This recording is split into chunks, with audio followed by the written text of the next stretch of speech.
ओम शांति। आज 8 नवंबर 2023 की साकार मुरली। आज बाबा ने कहा, मीठे बच्चे, देश सहित ये सब कुछ खत्म होने वाला है, इसलिए तुम्हें पुरानी दुनिया का समाचार सुनने की दरकार नहीं। तुम बाप और वर्षे को याद करो। प्रश्न, श्रीमत के लिए गायन कौन सा है? श्रीमत पर चलने वालों की निशानी सुनाओ। उत्तर, श्रीमत के लिए गायन है जो खिलाएंगे, जो पहनाएंगे, जहां बिठाएंगे वही करेंगे। श्रीमत पर चलने वाले बच्चे बाप की हर आज्ञा का पालन करते हैं, उनसे श्रेष्ठ कर्म होते हैं। वे कभी श्रीमत में अपनी मनमत मिक्स नहीं करते, उनमें राइट और रॉन्ग की समझ होती है। गीत है बनवारी रे। ओम शांति। यह गीत किसका है? बच्चों का। कोई गीत ऐसे भी होते हैं जिसमें बाप बच्चों को समझाते हैं, इसलिए इस गीत में बच्चे कहते हैं कि बाबा अब तो हम समझ गए, दुनिया को तो पता ही नहीं कि कैसी ये झूठी दुनिया है, झूठे बंधन है, यह सब दुखी है। तब तो ईश्वर को याद करते हैं। सतयुग में तो ईश्वर से मिलने की बात ही नहीं है। यह दुख है तब आत्मा को याद पड़ता है, परंतु ड्रामानुसार बाप मिलते ही तब है जब स्वयं आते हैं। बाकी और जो भी पुरुषार्थ करते हैं सब व्यर्थ है, क्योंकि ईश्वर को सर्वव्यापी मानते हैं। ईश्वर का रास्ता गलत बताते हैं। अगर कहें कि ईश्वर और उनकी रचना के आदि मध्य अंत को हम नहीं जानते हैं तो यह बोलना सच है। आगे ऋषि मुनि आदि सच बोलते थे। उस समय रजोगुणी थे। उस समय झूठी दुनिया नहीं कहेंगे। झूठी दुनिया नरक कलयुग अंत को कहते हैं। संगम पर कहेंगे यह नरक है, वह स्वर्ग है। ऐसे नहीं द्वापर को नरक कहेंगे। उस समय फिर भी रजो प्रधान बुद्धि है, अब यह तमो प्रधान। तो हेल और हेविन संगम पर लिखेंगे। आज हेल है, कल हेविन होगा। यह भी बाप आकर समझाते हैं। दुनिया नहीं जानती कि इस समय कलयुग का अंत है। सब अपना अपना हिसाब किताब चुकतू कर अंत में शतो प्रधान बनते हैं। फिर सतो रजो तमो में आना ही है। जिनका 1-2 जन्म का पाठ है वह अभी सतो रजो तमो में आते हैं। उन्हों का पाठ ही थोड़ा है, इसमें बड़ी समझ चाहिए। दुनिया में तो अनेक मत वाले मनुष्य हैं, सबकी एक मत तो नहीं होती। हर एक का अपना अपना धर्म है, मत अपनी अपनी है। बाप का ऑक्यूपेशन अलग है, हर एक आत्मा का अलग है, धर्म भी अलग है, तो उनके लिए समझाने भी अलग चाहिए। नाम रूप देश काल सब का अलग है। देखने में आता है यह फलाने का धर्म है। हिंदू धर्म में तो सब कहते हैं, परंतु उनमें भी सब भिन्न भिन्न है। कोई आर्य समाजी, कोई सन्यासी, कोई ब्रह्म समाजी। सन्यासी आदि जो भी है सबको हिंदू धर्म में मानते हैं। हम लिखें कि हम ब्राह्मण धर्म के हैं अथवा देवता धर्म के हैं तो भी हिंदू में लगा देते हैं, क्योंकि और कोई सेक्शन तो उनके पास है ही नहीं। तो हरेक का फर्म अलग अलग होने से मालूम पड़ जाएगा। और कोई धर्म वाला होगा 3 बातों को मानेगा नहीं, फिर उनको इकट्ठा समझाना मुश्किल है। वे तो समझेंगे यह तो अपने धर्म की महिमा करते हैं, इनमें द्वैत है। समझाने वाले बच्चे भी नंबरवार हैं, सब एक समान तो है नहीं, इसलिए महारथियों को बुलाते हैं। बाबा ने समझाया है, मुझे याद करो, मेरी श्रीमत पर चलो। इसमें प्रेरणा आदि की कोई बात नहीं। अगर प्रेरणा से काम हो तो फिर बाप के आने की दरकार ही नहीं। शिव बाबा तो यहाँ है, तो उनको प्रेरणा की क्या दरकार है? यह तो बाप की मत पर चलना होता है, प्रेरणा की बात नहीं। कोई कोई संदेशियां संदेश ले आती है, उसमें भी बहुत मिक्स हो जाता है। संदेशी तो सब एक जैसी है नहीं, माया को बहुत इंटरफियर होता है। दूसरी संदेशी से वेरीफाई कराना होता है।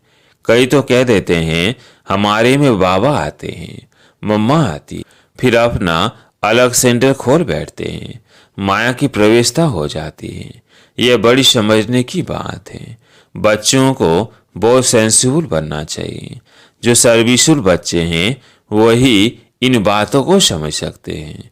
जो सीमत पर नहीं चलते वह इन बातों को नहीं समझेंगे। सीमत के लिए गायन है कि आप जो खिलाएंगे, जो पहनाएंगे, जहां बिठाएंगे वह करेंगे। ऐसे कोई तो बाप की मत पर चलते हैं, कोई फिर दूसरों की मत के प्रभाव में आ जाते हैं। कोई वस्तु नहीं मिली, कोई बात पसंद नहीं आई तो झट बिगड़ पड़ते हैं। सब थोड़ी एक जैसे सपूत बच्चे हो सकते हैं। दुनिया में तो ढेर की ढेर मत वाले हैं। अजामिल जैसी पाप आत्माएं गणिकाएं बहुत हैं। यह भी समझाना पड़ता है कि ईश्वर सर्वव्यापी कहना रॉन्ग है। सर्वव्यापी तो 5 विकार हैं। इसलिए बाप कहते हैं यह आसुरी दुनिया है। सतयुग में 5 विकार होते नहीं। कहते हैं शास्त्रों में यह बात ऐसे है, परंतु शास्त्र तो सब मनुष्यों ने बनाए हैं। तो मनुष्य ऊंच हुए यह शास्त्र। जरूर सुनाने वाले ऊंच ठहरे ना, लिखने वाले तो है मनुष्य। व्यास ने लिखा वह भी मनुष्य था ना। यह तो निराकार बाप बैठ समझाते हैं। धर्म स्थापकों ने जो आकर के सुनाया उसका फिर बाद में शास्त्र बनता है। जैसे गुरु नानक ने सुनाया, बाद में ग्रंथ बनता है। तो जिसने जो सुनाया उनका नाम हो गया। गुरु नानक ने भी उनकी महिमा गाई है। सबका बाप वो एक है।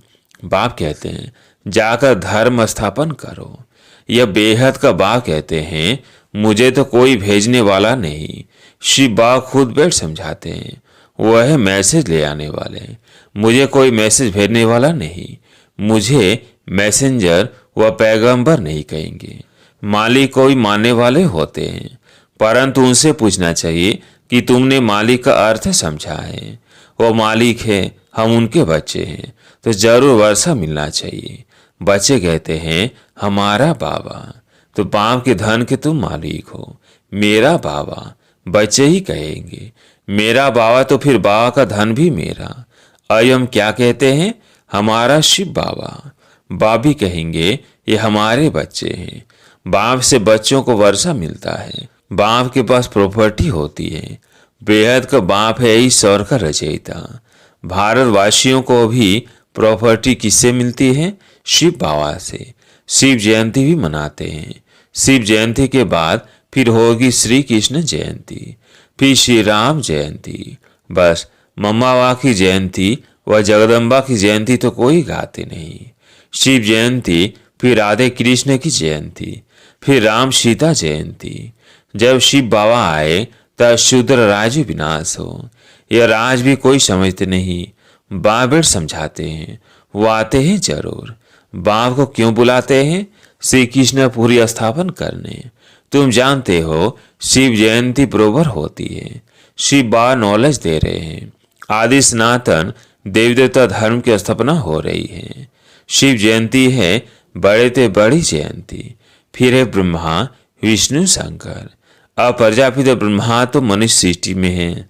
फिर रचना में मुख्य है लक्ष्मी नारायण, तो शिव है माता पिता। फिर माता पिता ब्रह्मा और जगत अम्बा भी आ जाते हैं। ये समझने और धारण करने की बातें हैं। पहले पहले समझाना है बाप परम पिता परमात्मा आते हैं पतितों को पावन करने। वो नाम रूप से न्यारा हो तो उनकी जयंती कैसे हो सकती? गॉड को फादर कहा जाता।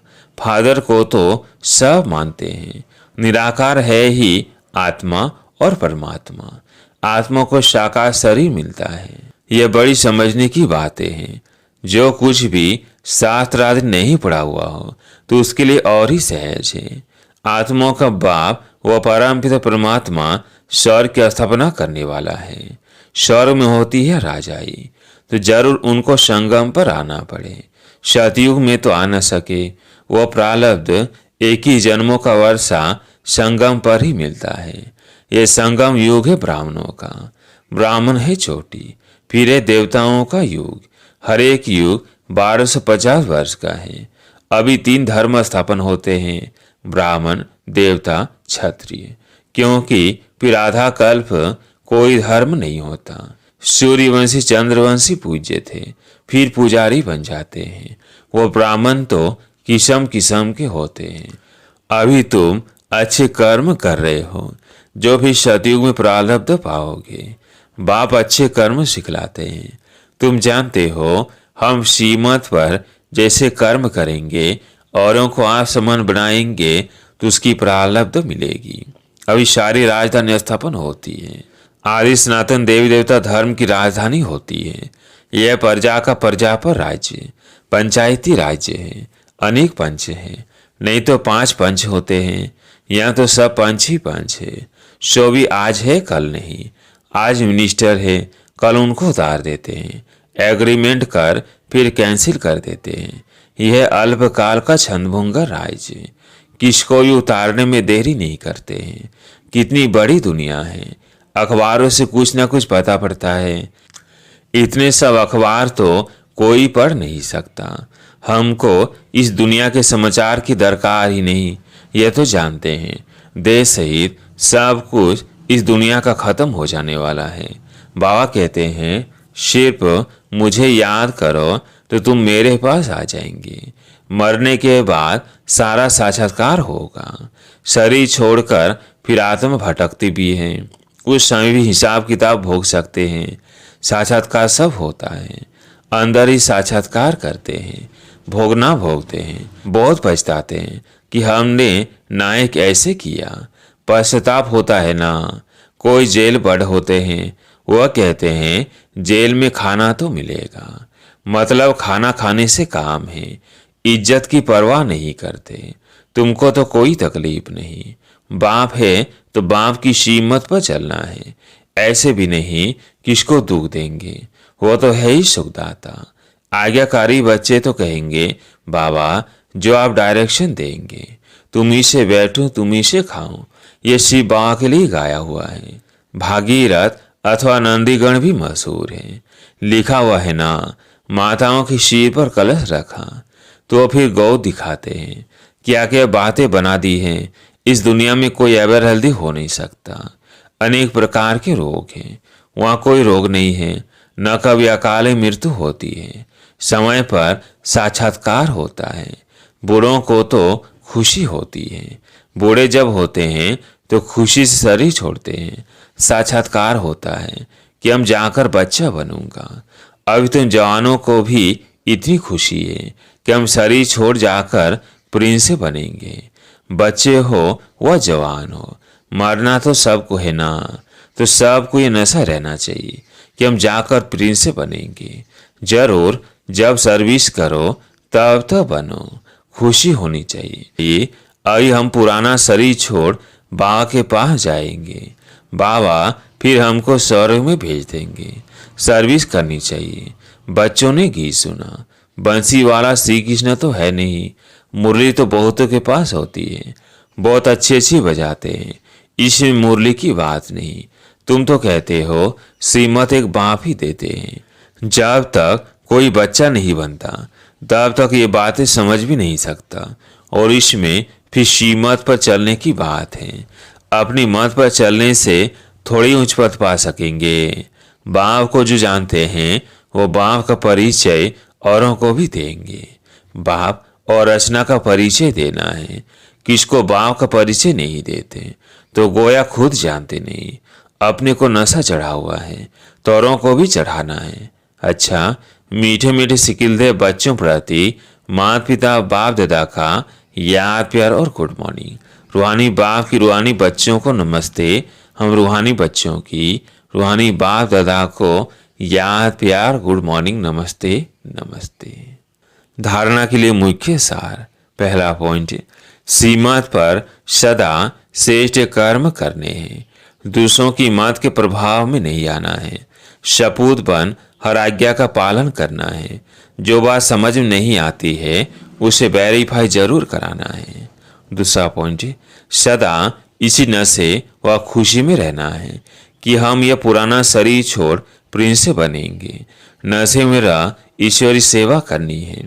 आज प्यारे मीठे बाबा का वरदान, निंदक को भी अपना मित्र समझ सम्मान देने वाले ब्रह्मा बाप समान मास्टर रचयिता भव। निंदक को भी अपना मित्र समझ सम्मान देने वाले ब्रह्मा बाप समान मास्टर रचयिता भव। जैसे ब्रह्मा बाप ने स्वयं को विश्व सेवाधारी समझ हरे को सम्मान दिया, सदा मालिकम सलाम किया, ऐसे कभी नहीं सोचा कि कोई सम्मान देवे तो मैं दूं। निंदक को भी अपना मित्र समझकर सम्मान दिया। ऐसे फॉलो फादर करो। सिर्फ सम्मान देने वाले को अपना नहीं समझो, लेकिन गाली देने वाले को भी अपना समझ सम्मान दो, क्योंकि सारी दुनिया ही आपका परिवार है। सर्व आत्माओं के तना आप ब्रह्मा हो, इसलिए स्वयं को मास्टर रचयिता समझ सबको सम्मान दो, तब देवता बनेंगे। स्लोगन: माया को सदा के लिए विदाई देने वाले ही बाप की बधाइयों के पात्र बनते हैं। माया को सदा के लिए विदाई देने वाले ही बाप की बधाइयों के पात्र बनते हैं। अच्छा, ओम शांति।